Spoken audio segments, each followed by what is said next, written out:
Hi, everyone. Robert Burrows, Chief Growth Officer at AAMI, or Amy, for those of you who know us. And I'm here with Christina from HIMSS. Thank you very much for taking the time to sit down with me.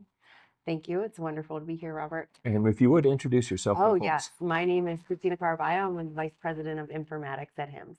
Very good. So delighted to be here. Great show. Congratulations. Busy as always, and so much to learn and see and connect with folks around. But we were going to talk a bit specifically about interoperability. And this has been a topic that's been on the front burner for many years. But what are some of the themes and things you're hearing this year that are maybe different than previous years? Yeah, we have been talking about interoperability for a long time. For a little while. We're going to get that right anytime soon. Well, I think there's, when I'm thinking about interoperability right now, I asked a key question, and we added it to a survey that HIMSS recently put out on what people think of when they think of interoperability. And it was interesting because there's internal interoperability and external interoperability. So I might have like the interoperability of my healthcare system within one ecosystem, Right. and then that external where I'm actually sharing data outside of my environment. And I don't know that we're all defining interoperability the same. So I think that's really interesting. And when I think of really interoperability and the evolution of healthcare, as we start to talk about things like artificial intelligence and the transformative promise that artificial intelligence is going to bring to healthcare. It's coming. I don't know exactly how long, but Sooner than we think or it is thought. here. We're using artificial intelligence in many things, and we can get into that a little bit if we want. But my biggest concern right now is that we do not have good, solid, healthy data that is usable within our systems and within like even the global ecosystem.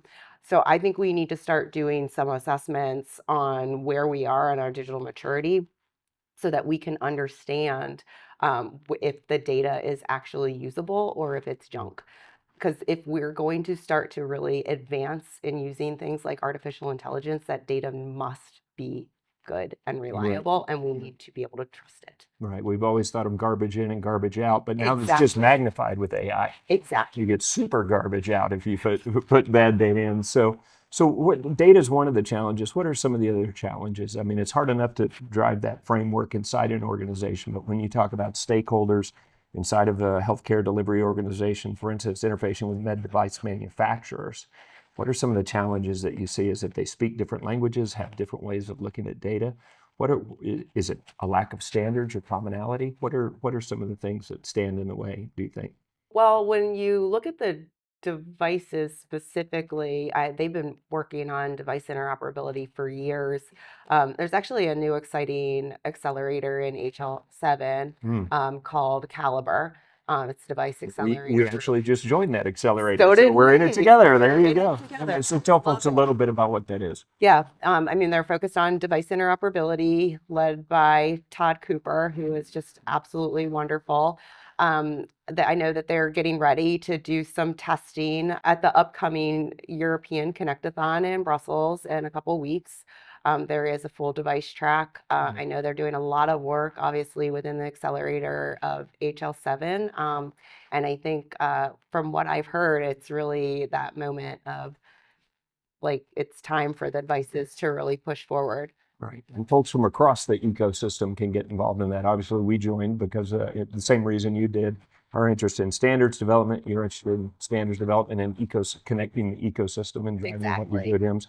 But med device manufacturers can get involved, clinicians can get involved. It seems to be a pretty open opportunity. So that's one area. What are other areas where maybe some other organizations or folks that our stakeholders should know about and get involved with?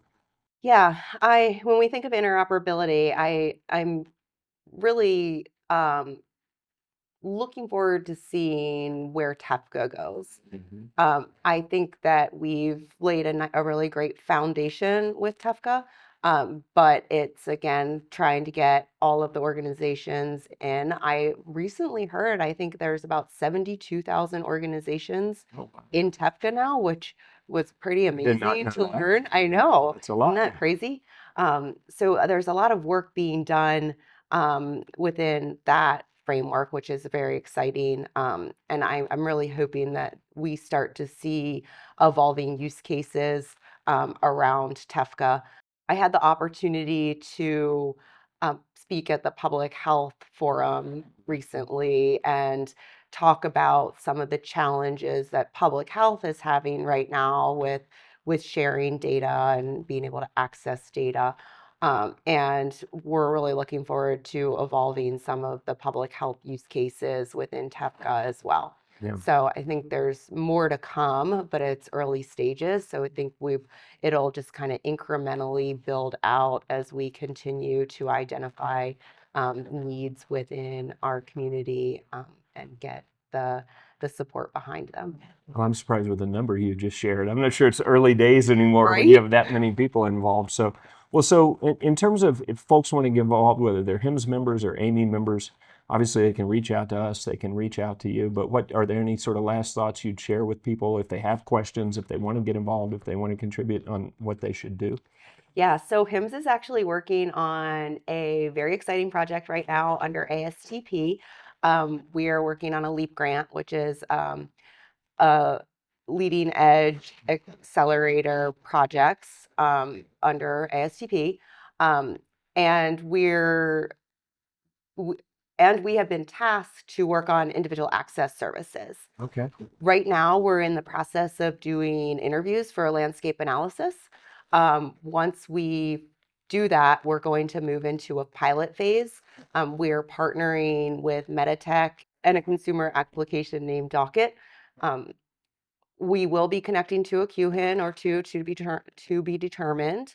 And once we have the findings from the landscape analysis, we'll determine how we're going to proceed with the pilots. But imagine if we could actually make individual access services real. Wow. Yeah. That would just be amazing. We've been working on this for a long time. I come from consumer engagement world. How many times have you said if it could just be frictionless like the consumer side? I'm sure that's something that goes through your head every day. So it drives me bananas. and our keynote this morning tied back to that. They talk about how you approach and tackle these problems and create transformational change. What was it, 46 clicks to 10 for a finance sort of approach to things? I thought Exactly. healthcare needs that. So 100%. So who will you hope gets involved with that project under that LEAP grant? I mean, I'd love a call to action for the whole community to get involved. Yeah. Individual access services is about each one of us. Mm-hmm. I want access to my medical records. You want access to your medical records. I want to be able to help our parents. We want to be able to have proxy access for our kids. I mean, there's so much that we're missing out by just not having broad access to our health data in a way that we can get it in an aggregated view. Right. Well, and it's about pushing the patient back at the center of managing their health, right? Exactly. So you can't really do that. And it definitely takes community to solve it because we've seen no individual provider, no matter where they are, a data provider, a health system provider, whoever it is, can own the whole piece. And so hopefully your efforts will bring them together in a way that's aligned. And I think standards could play a big role in that within, as we look at data liquidity and the problem you were talking about with data. How do we get to a point where because if it confuses clinicians and providers, it's certainly going to confuse the patient.